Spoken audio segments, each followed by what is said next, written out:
Hello everyone. In this video, we are going to learn practically how to perform the bridge mobilization technique to improve the cervicothoracic junction mobility. Now, cervicothoracic junction refers to the articulation between the C7 and T1 vertebra. Now, this junction can often become stiff and hypomobile, resulting in cervical pain and loss of cervical extension range of motion. Now, due to working in relaxed sitting position and with forward neck posture for prolonged period of time, puts a lot of strain at the cervicothoracic junction, and as a result, over a period of time, there is a lot of strain that is put on the facet joints of the C7-T1 motion segments.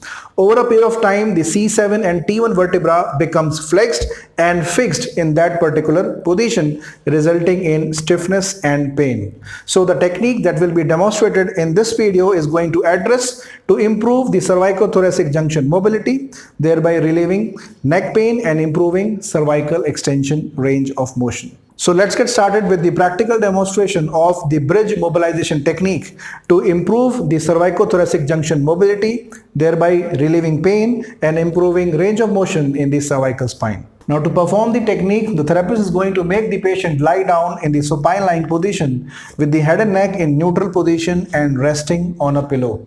The therapist is going to sit at the head end of the treatment table, and next the therapist is going to stabilize both the sides of the patient's cranium using the thenar eminence, and the fingers of the therapist are going to be placed over the cervicothoracic facet joints.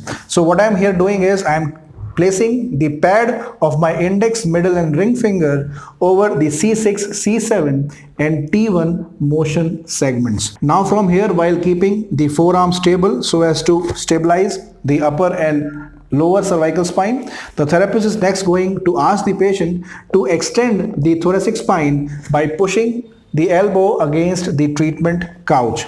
And when the patient does so, the therapist is going to perform mid to end range oscillatory glides to the cervicothoracic junction in a rhythmical manner for 6 to 8 repetitions before returning back to the neutral position.